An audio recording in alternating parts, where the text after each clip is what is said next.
The letter arrived on a Tuesday morning. I remember the sound it made when it slid under the door. Soft, careless, like it had no idea what it carried. I picked it up without thinking. Yellowed paper, creased edges, my name written in handwriting I hadn't seen in decades. My chest tightened before my mind caught up, because the name in the corner wasn't mine. It was his. And Daniel had been dead for 20 years. If you're new here, welcome. If you've been here before, you know how this goes. These are stories that don't just entertain, they stay with you. Stories about love, regret, and the things we never get back. Tell me where you're watching from. And if this kind of story hits close to home, you might want to stay a while. 20 years earlier, Scarlet was 21 and certain about only one thing.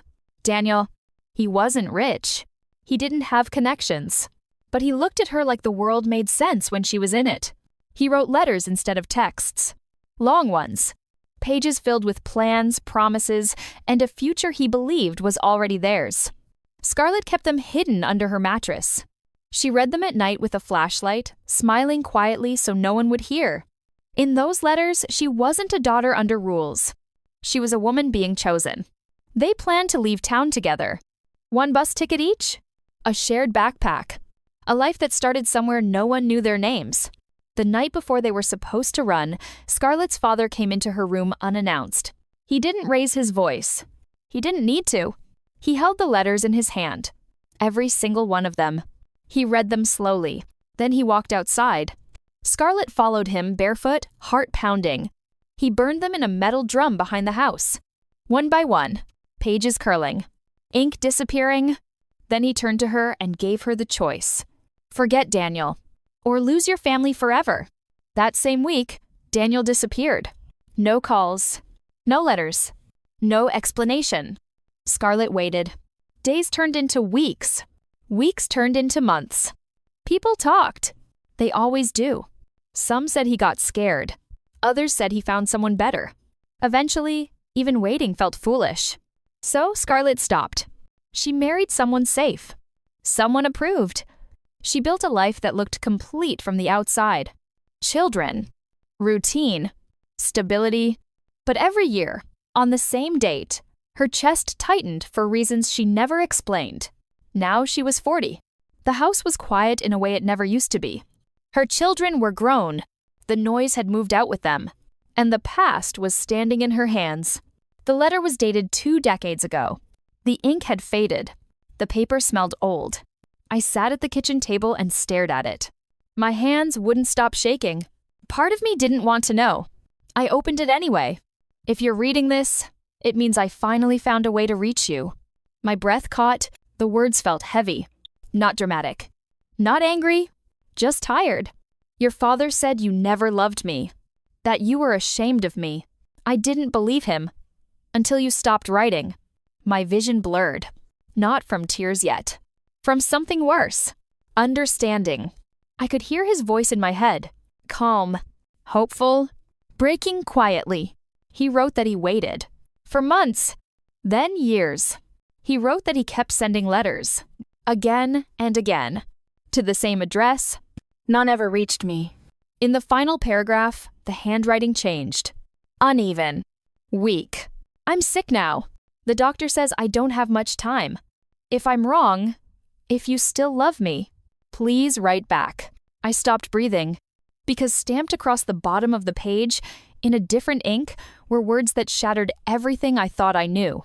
Returned to sender. Recipient unavailable. I let the letter fall onto the table.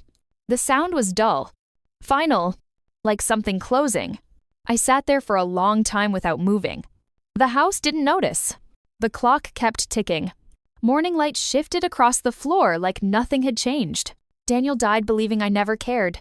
And I lived 20 years believing he walked away. The lie had done its job perfectly. That afternoon, Scarlet drove back to the old neighborhood. She hadn't been there in years. The streets looked smaller. The houses closer together. Her childhood home still stood.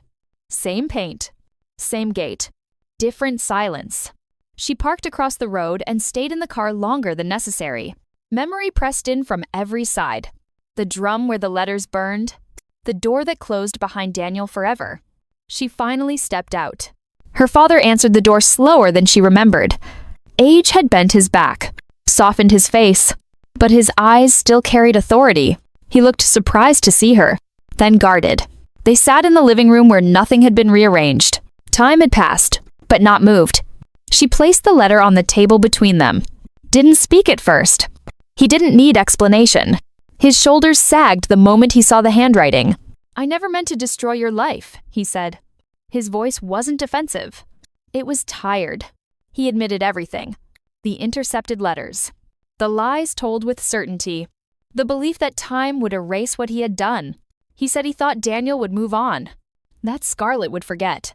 That love didn't last without permission. I listened without interrupting. Anger didn't rise the way I expected. Something colder did. He didn't steal my youth out of cruelty. He did it because he believed he knew better. Scarlet left before forgiveness could be asked for. Some things don't deserve answers. That night, she sat alone in her bedroom and read the letter again. Slower this time. Without panic. Without disbelief. She saw Daniel clearly now. Not as the boy who vanished, but as the man who waited. I pressed the letter to my chest. Not because it hurt, but because it proved something I'd questioned for years. I hadn't imagined it. 2 days later, Scarlet visited the cemetery. She hadn't planned to. Her feet just carried her there. Daniel's grave was modest. No flowers. No visitors. She knelt down slowly, ran her fingers over his name. The dates felt unfair. "I never stopped loving you," I said out loud. My voice didn't break. It didn't need to. I told him everything. The marriage. The children. The silence. The letter. I stayed until the sun dipped low. The next morning, Scarlet framed the letter. Not to remember the pain, but to anchor the truth. She hung it in the hallway where she'd see it every day. Not as regret, as closure. Life didn't unravel. Nothing dramatic changed, but something inside her finally rested. Some love stories don't end loudly. They just settle into truth too late to be lived. And yet, knowing mattered. Scarlet didn't tell anyone about the letter at first. Not her children. Not her friends. Not even herself. Fully. She moved through her days carefully, like the truth might shatter if handled too roughly. Work. Groceries. Phone calls that ended with polite laughter. But at night, when the house went still, the letter pulled at her. Not loudly. Not urgently. Just enough to keep her awake.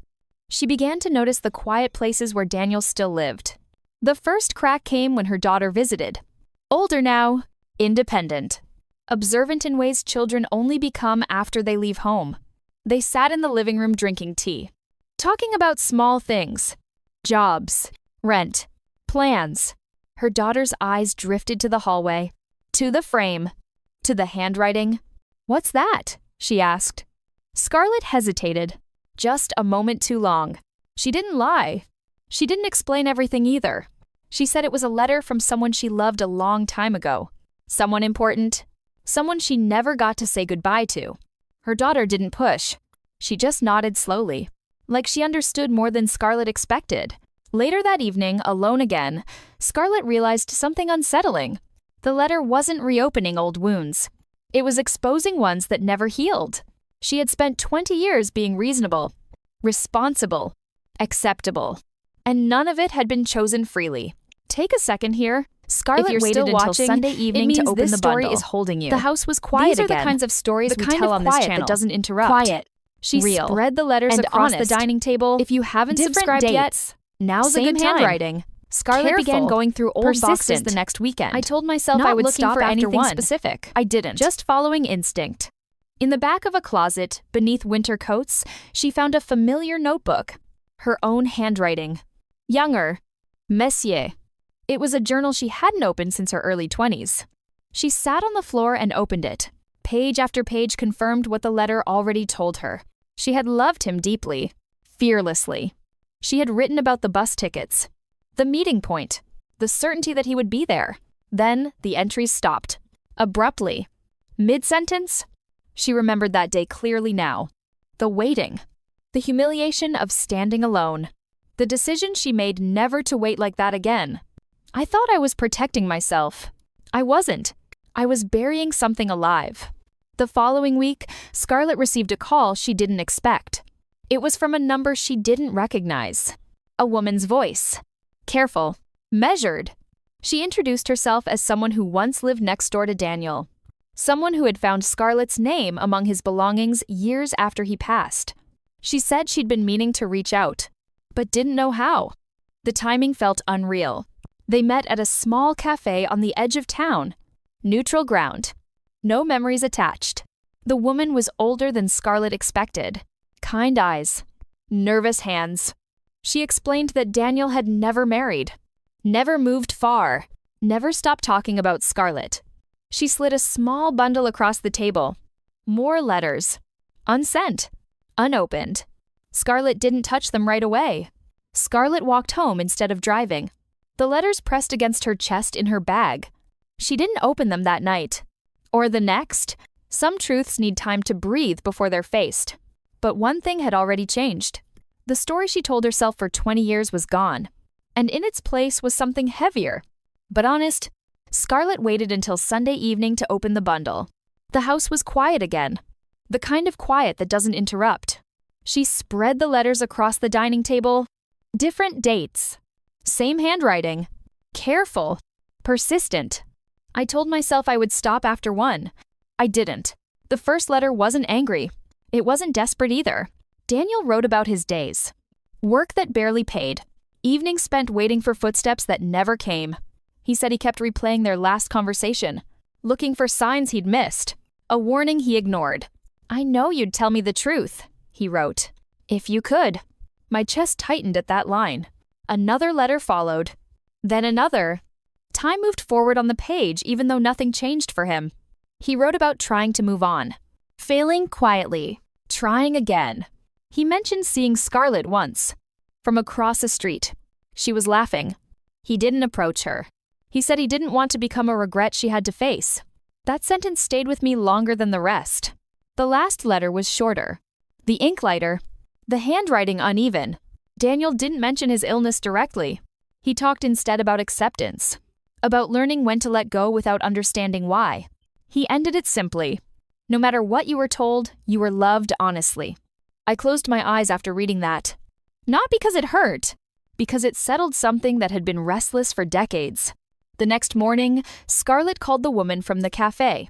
They spoke longer this time. Less guarded. She learned details no one else had bothered to remember. Daniel had volunteered at a local shelter. He kept a photo of Scarlet in his wallet until the end. No bitterness. No blame. Just waiting that slowly transformed into acceptance.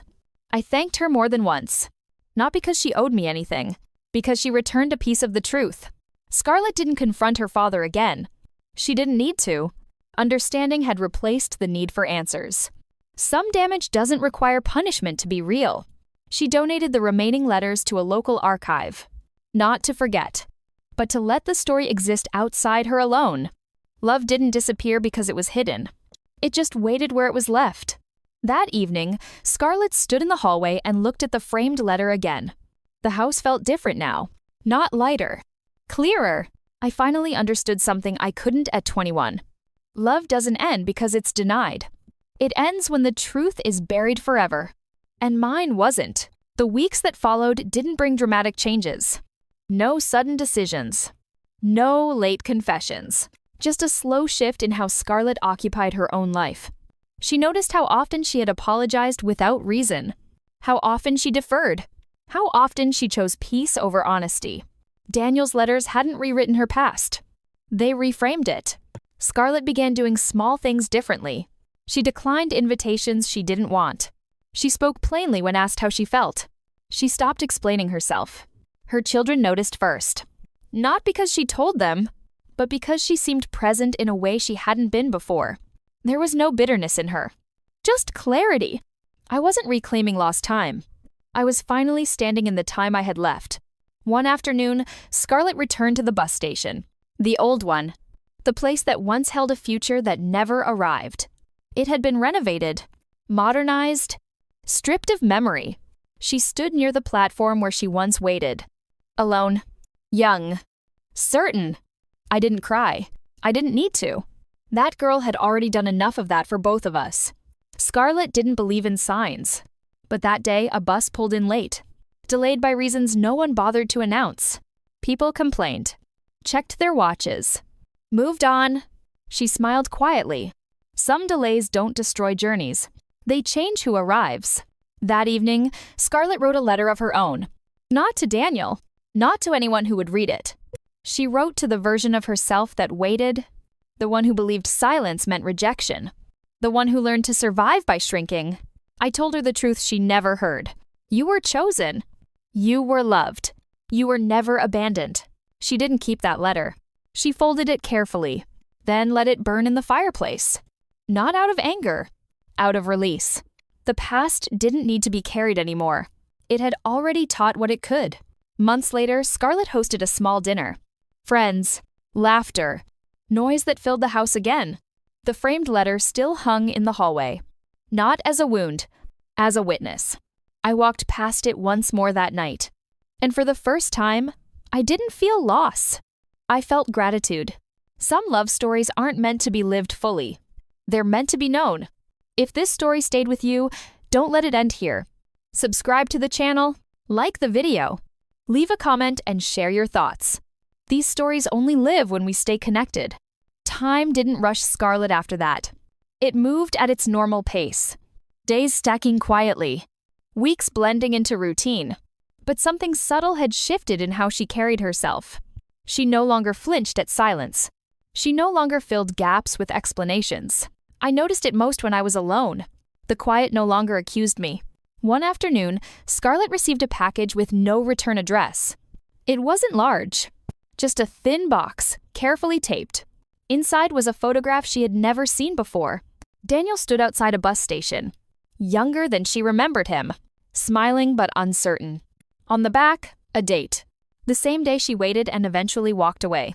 Her breath slowed as the weight of it settled. She turned the photo over again. There was a note beneath the date, written smaller. Careful. Didn't want to forget what hope looked like. Scarlet sat down hard in the chair behind her. Not from grief, from recognition. They had been standing in the same place that day, separated by fear, by interference, by silence that wasn't theirs. I felt the last unanswered question loosen inside me. That evening, Scarlet took the framed letter down for the first time. She cleaned the glass carefully, not because it was dusty, because the act felt intentional. She placed the photograph beside it, not overlapping, not competing. Equal space. Two fragments of the same truth finally allowed to exist together. Later, lying in bed, Scarlet thought about the version of herself who never received those letters. The one who built a life on incomplete information. The one who adapted instead of rebelled. I didn't feel anger toward her, only respect. She survived without knowing the truth. I get to live with it. The following spring, Scarlet returned to the cemetery once more. Not out of obligation, out of choice. She brought nothing with her. No flowers, no letters. She stood there quietly and let the moment pass without forcing words into it. "I'm okay now," I said. And this time, I meant it completely. Scarlet left the past where it belonged. Not buried. Acknowledged. The love letter arrived 20 years late. But it didn't arrive too late to change her. Some truths don't rewrite history. They free the present. If this story moved you, don't let it stop here. Subscribe. Like the video. Leave a comment and share what stayed with you. Stay connected, because stories like this are meant to be carried forward together.